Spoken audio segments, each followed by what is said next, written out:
Hello, my dear students. You are most welcome on WS Academy. This is me, Kusum ma'am. I hope you all are doing good.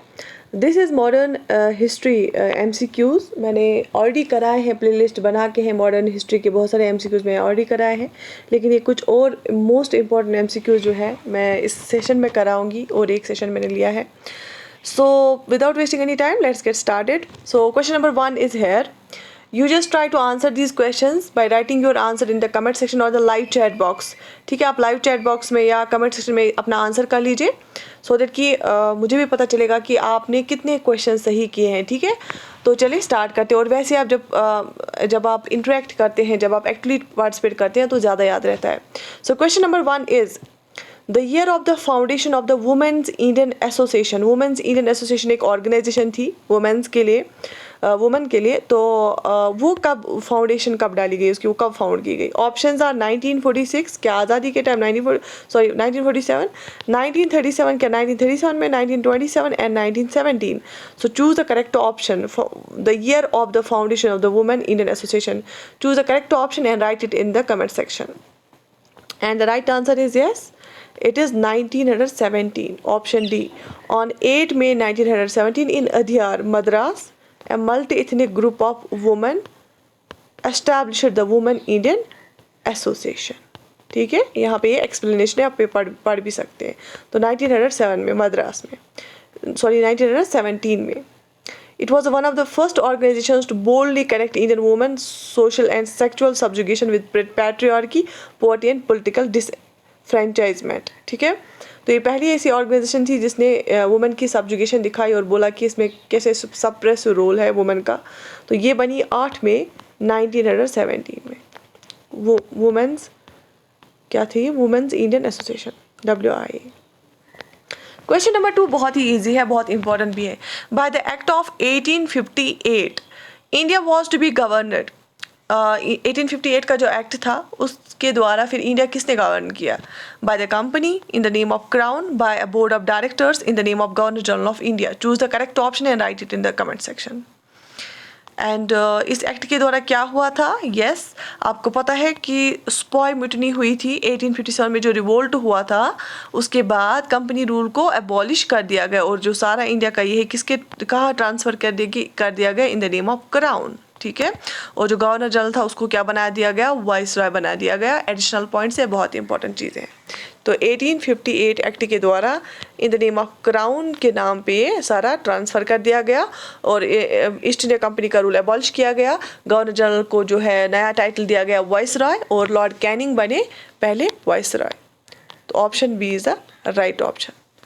तो यहाँ पे explanation भी देखिए. Government of India act 1858 was an act of the Parliament of the United Kingdom passed on 2nd August. Its provisions called for liquidation of the British India Company. ठीक है, और transfer कहाँ गए, ब्रिटिश क्राउन की ओर ये functions. इसके बाद है question number 3. The Ghadar party was founded at San Francisco USA bye.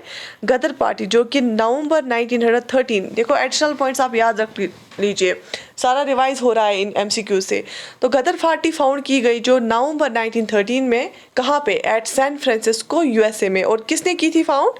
Options are given. Madam Bhikaji Cama, Lala Hardayal, Shyam ji Krishna Varma and both A and B. Madam Bhikaji Cama and Lala Hardayal. So choose the correct option and the right option is very good. It is Lala Hardayal ने 1913 में San Francisco USA में इसको, option B is correct option, ये किया गया, गदर party establish की. ठीक है, Pacific Coast Hindustan Station was founded by Lala Hardiyal with Sohan Singh Bakna as its president, which was called a Gadar Party. Members of this party were the immigrant Sikhs of the US and Canada. The first issue of the Gadar Party was published from San Francisco on November 1st, 1930. ठीक है, गदर party के headquarters ही थे फिर San Francisco. Question number 4. The Poona pact जो कि 1932 में हुआ वॉज एन एग्रीमेंट बिटवीन. ठीक है, तो एक एक क्वेश्चन के साथ आपको तकरीबन 10 फैक्ट्स क्लियर हो रहे हैं. तो पूना पैक्ट कब हुआ था, 1932 में, सितंबर 1932 में. वॉज एन एग्रीमेंट बिटवीन, किस किस के बिटवीन ये एग्रीमेंट था. Nehru and Ambedkar, Gandhi and Ambedkar, Malviya and Ambedkar, Gandhi and Nehru. It was an agreement between, किस किस के बिटवीन एग्रीमेंट था. शाबाश, ये एग्रीमेंट था गांधी जी एंड अम्बेडकर के बिटवीन। क्यों? क्योंकि रामसे मैकडोनाल्ड अवार्ड जो अगस्त 1932 में आया था, गांधी ने फिर फास्ट अनटू डेथ स्टार्ट किया, फिर अम्बेडकर ने उसके जाके एग्रीमेंट किया और उसको नाम पड़ा Poona pact. So an agreement between the Dada Sahab, Dr. Baba Sahab Ambedkar and Mahatma Gandhi was signed. ठीक है। Which of the following national leaders did not defended soldiers of Indian National Army in 1945 case dealing with trial? जब trial लगा Indian national army 1945 case वाला, तो किसने defend नहीं किया soldiers को? बहुत सारे लीडर्स गए तब डिफेंड करने के लिए, ठीक है। इनमें से किसने डिफेंड नहीं किया? Options are sir Tej Bahadur Sapru, बुलाबाई Desai, C option is Raja Gopalacharya, C Raja Gopalacharya and Jawaharlal Nehru. किसने डिफेंड किया और किसने डिफेंड नहीं किया? ठीक है। ऑप्शंस आर जवाहरलाल नेहरू, सी राजा गोपालाचार्य, बुलाबाई देसाई, तेज बहादुर सप्रू। ये ऑब्वियसली आपको पता है, जो पहले लीडर्स थे, फ्रीडम फाइटर्स थे, वो ज़्यादातर लॉयर्स ही थे, उन्हें लॉ पढ़ा था। तो इनमें से कौन ऐसा था जिन्होंने डिफेंड नहीं किया उनको? And the right option is option C Raja Gopalacharya ने डिफेंड नहीं किया था उस टाइम पे। Which of the following treaties brought an end to the independent existence of Peshwa Bajirao II? आपको पता है पेशवाज होते थे इस मराठा किंगडम में। पेशवाज बाजीराव II जो था, उसका जो है एग्जिस्टेंस किसने ख़त्म किया, किस ट्रीटी ने? क्योंकि ट्रीटीज़ होती थी ना, फिर ब्रिटिशर्स उनके बिटवीन ट्रीटीज़ हुई। तो options are treaty of Purandar, convention of Wadgaon, treaty of Bassein and treaty of Salbai. And the right option is किस ट्रीटी के साथ? Treaty of Bassein. Bajirao II was the last Peshwa of the Maratha empire. Bajirao II जो था वो लास्ट पेशवा था मराठा एम्पायर का, और नाना साहब फिर उनके बेटे थे, ठीक है, जिन्हें रिवोल्ट में भी लड़ा था। Who governed from 1795 to 1818, he was installed as the puppet ruler by the Maratha nobles whose growing power prompted. ठीक है, तो फिर ट्रीटी ऑफ बेसन कब हुई थी? शाबाश, 1802 में उसके साथ ही फिर ये एंड हुआ, ट्रीटी ऑफ बेसन के थ्रू। और कब हुई थी? 1802 में। शाबाश, डेट्स भी इंपॉर्टेंट है हिस्ट्री में। Who started the first English newspaper in India? सबसे पहला इंग्लिश न्यूज़पेपर किसने स्टार्ट किया इंडिया में? Bal Gangadhar Tilak, Raja Rammohan Roy, James August Hicky and lord William Bentinck. यहाँ पे जेम्स हिक्की है, ठीक है। तो lord William Bentinck, James Hicky, Raja Rammohan Roy, Bal Gangadhar तिलक, इनमें से किसने किया था स्टार्ट पहला इंग्लिश न्यूज़पेपर? ठीक है। And the choose the correct option and the right option is shabash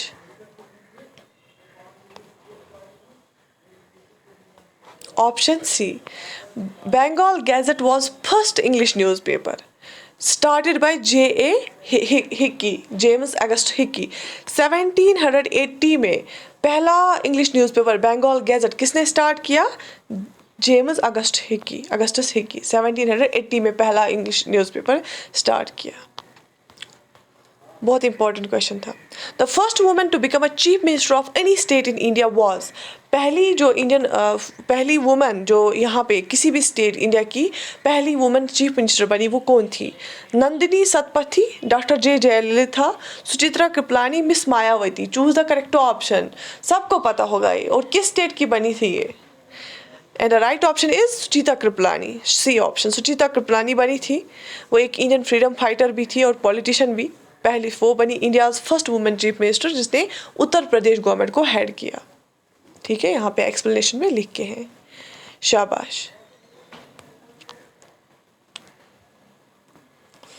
who is the author of Vande Mataram? Vande Mataram का ऑथर कौन है? Options are Mahatma Gandhi, Rabindranath Tagore, Bankim Chandra Chatterjee, Sarat Chandra Chatterjee. Choose the correct option है। बहुत ही इजी क्वेश्चन है, सबको पता होगा। And yes, the right answer is Bankim Chandra Chatterjee. ठीक है। Who is regarded as the father of modern India? Father of modern India किसको बोला जाता है? ये भी सबको पता होना चाहिए। Raja Rammohan Roy, Swami Dayanand Saraswati, sir Aurobindo Ghosh, Bhagat Singh. And the right answer is father of modern India किसको बोला जाता है? राजा राममोहन राय को। राजा राममोहन राय ने जो है इंडियन सोसाइटी को बैकवर्ड और लिटरेसी से निकालने की बहुत कोशिश की। उसने इंग्लिश एजुकेशन के हक में था, उसने सोशल इविल लाइक सती के खिलाफ आवाज़ बहुत उठाई, वुमेन के एजुकेशन के खिलाफ, ठीक है, प्रेस बैन के खिलाफ इसने बहुत सारा काम किया। तो इसके बाद The most important feature of the Government of India Act 1919 was इस गवर्नमेंट ऑफ इंडिया एक्ट जो 1919 चमल्स फॉर रिफॉर्म्स के बाद आया था, गवर्नमेंट ऑफ इंडिया एक्ट 1919, उसका सबसे मोस्ट इंपॉर्टेंट फीचर क्या था? Options are enlargement of Indian councils, provision for direct election, dyarchy in the provinces, all of the above. तो चूज द करेक्ट ऑप्शन। तो क्या इसने डायरकी लाई थी प्रोविंसेस में और क्या इंपॉर्टेंट फैक्टर था? बिल्कुल, इसने डायरकी लाई थी प्रोविंसेस में एंड इंपॉर्टेंट फैक्टर, ठीक है। ड्यूअल रूल था वहाँ पे, डायरकी लाई थी। एक तो रेस्पॉन्सिबल मिनिस्टर्स थे और फिर गवर्नर के अंडर एग्जीक्यूटिव थे। प्रोविजन फॉर डायरेक्ट इलेक्शन लाया था, बिल्कुल ये भी लाया था। एनलार्जमेंट ऑफ इंडियन काउंसिल को एनलार्ज किया था, बिल्कुल ये भी किया था। And the right answer is all of the above. शाबाश। Option D. Muslim communalism was lent and impetus by the activities of. जो मुस्लिम कम्युनलिज्म रिलीजियस बेसिस पे जो मुस्लिम्स अपना ये चला रहे थे प्रोपेगेंडा, तो इम्पीटस किन की एक्टिविटीज़ से मिला उसमें? Ashfaqulla, Liaquat Hussain, Maulana Abul Kalam Azad, Syed Ahmad Khan. Choose the correct option and the right answer is option D, obviously sir Syed Ahmad Khan is the right option. Who threw 2 bombs on the door of the Central Assembly in New Delhi on April 8, 1929? Date भी याद रख लेना, 8 अप्रैल 1929 year खास तौर पे। किसने central assembly new Delhi के दरवाजे पे 2 बॉम्ब्स फेंके? Options are Bhagat Singh, Batukeshwar Dutt, Rajguru and option D is A and B, Bhagat Singh and Batukeshwar Dutt. Choose the correct option. किसने 2 बॉम्ब फेंके थे? And the right answer is option D, दोनों ने। भगत सिंह, दोनों थे, भगत सिंह और बख्तेश्वर दत्त दोनों इसमें इन्वॉल्व थे, ठीक है।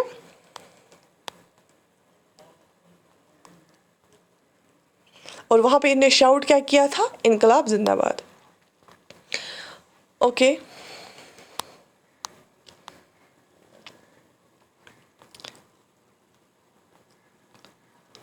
नोखाली। नोखाली इज सिचुएटेड इन, नोखाली बहुत बार हिस्ट्री में आता है, आपको पता है, स्पेक्ट्रम में भी बहुत बार लिखा है। ये कहाँ पे सिचुएटेड है? West Bengal, Bangladesh, Tripura and Bihar. ये कहाँ पे? ऑप्शंस में से चूज़ कर लीजिए। किसी को पता है कहाँ पे नोखाली? बेसिकली अभी का इंडिया, पाकिस्तान और बांग्लादेश उस टाइम एक ही था, तो बांग्लादेश वाला एरिया भी इंडिया में आता था। नोखाली इज इन बांग्लादेश, ठीक है। रिवोल्ट भी स्टार्ट हुआ था वहाँ पे, ये साउथ ईस्ट बांग्लादेश में आता है। Option B is correct option. और वहाँ पे डिक्लेयर किया गया था direct action day. Calcutta killing is great, Muslim League ने डायरेक्ट एक्शन डे स्टार्ट किया था 16 अगस्त को, है ना, 16 अगस्त को 1946 मुस्लिम लीग ने डायरेक्ट एक्शन डे स्टार्ट किया था, right. Okay, let's move to another question. During the first Carnatic war the French governor general of Pondicherry was. जब पहला कार्नेटिक वॉर हुआ, ये कार्नेटिक वॉर्स, ये वॉर्स जो है ब्रिटिशर्स और बाकी के बीच में, ये बहुत इंपॉर्टेंट क्वेश्चंस बनते हैं। जब पहला कार्नेटिक वॉर हुआ, फ्रेंच गवर्नर जनरल कौन था पौंडीचेरी का? Options are La Bourdonnais, captain Paradise, Dupleix, count de Lally. Choose the correct option, ठीक है। And the right answer is, शाबाश, ये सबको पता होना चाहिए, बहुत मशहूर है, डुप्लेक्स था, ठीक है। ये फ्रेंच गवर्नर जनरल था उस टाइम पे पौंडीचेरी का। कब? During the first Carnatic war. शाबाश। गोखले वॉज बॉर्न इन अ मराठी ब्राह्मण फैमिली एट। गोखले कहाँ पे पैदा हुआ थे? तो मराठी ब्राह्मण फैमिली में पैदा हुआ था, रत्नागिरी, पूना, इलाहाबाद एंड आसाम। ऑब्वियसली ये उतना इम्पोर्टेंट नहीं है, लेकिन फिर भी पता होना चाहिए। तो ये पैदा हुआ था रत्नागिरी फैमिली में, रत्नागिरी में, ब्राह्मण मराठा फैमिली में। Prime causes of the 1857 mutiny did not include. जो इम्पोर्टेंट, जो मेन कॉजेज थे ना म्यूटिनी ऑफ स्पॉय म्यूटिनी जो हुई थी 1857, जो रिवोल्ट हुआ था, इनमें से क्या नहीं है उसका prime cause? Options are the new system of education, the Widow Remarriage Act, the dispatch of Indian sepoys to Afghanistan, law forbidding intermarriages between the Indian and the British, ठीक है। तो ऑब्वियसली आपको पता है कि उनको गुस्सा था कि हमारे मज़हब में क्यों इंटरफेयर करते हैं, सोशल कस्टम्स में क्यों इंटरफेयर करते हैं, हमारे जो है एजुकेशन में क्यों इंटरफेयर करते हैं, गर्ल्स को एजुकेशन ज़्यादा प्रोवाइड करते थे, ऑर्थोडॉक्स सेक्शन को, उस पर भी गुस्सा था। एंड इनमें से कौन सा ऐसा ऑप्शन है जिसका रीज़न नहीं था, जो रीज़न नहीं था 1857 रिवोल्ट का? And the right answer is, कोई बता सकता है? Option D, law forbidding intermarriage between Indian and Britishers, ये एक रीज़न, ये एक ठोस रीज़न नहीं था, बाकी जो है बाकी रीजंस थे रिवोल्ट के। ठीक है। Who established Narayana Gurukulam in 1923 in the Nilgiri hills with the blessings of Narayana Guru, किसने एस्टैब्लिश किया नारायणा गुरुकुलम 1923 हिलगिरी नील्स के पास? हिलगिरी नील्स कहाँ पे है? साउदर्न इंडिया में, यहाँ केरल साइड। ठीक है। तो किसने ये एस्टैब्लिश किया with the blessings of Narayana Guru? Options are Nataraja Guru, चतंबी स्वामिकाल, Katie Madhavan, doctor पालपू। तो ये किसने एस्टैब्लिश किया था? ये किया था नटराजा गुरु ने, नीलगिरी हिल्स के पास। The first Indian who was elected to the leadership of the Communist International was, पहला हिंदुस्तानी जो इलेक्ट हुआ to the communist leadership, international level पे जो कम्युनिस्ट पार्टी पे लीडरशिप में जिसको इलेक्ट किया गया, पहला हिंदुस्तानी कौन था? S A. Dange, S S. Joshi, M N. Roy, P C. Joshi. Choose the correct option. कौन ऐसा था जिसको इंटरनेशनल लेवल पे कम्युनिस्ट लीडरशिप के लिए चुना गया? And he was M N. Roy. ठीक है। Who had founded the Deccan Educational Society? Deccan Educational Society किसने फाउंड की थी? ऑप्शंस आर दादाबाई नेहरूजी, सी.आर. Das, Swami Vivekananda, Mahadev Govind Ranade. Choose the correct option. इनमें से किसने दक्कन एजुकेशनल सोसाइटी जो है फाउंड की थी? And the right answer is option D, Mahadev Govind Ranade. ये एक इंडियन स्कॉलर, सोशल रिफॉर्मर और ऑथर था। इसने फाउंड की थी दक्कन एजुकेशनल सोसाइटी। ठीक है, बात समझ में आ गई? तो I think this is sufficient for today. जितना अच्छा रेस्पॉन्स आप देंगे, जितनी आपको ज़रूरत है इसकी, अगर आपको लगा कि ये फ्रूटफुल सेशन था, then I will continue with more duration of lectures. So I wish you all the best. Take very good care of yourself. अल्लाह हाफिज़।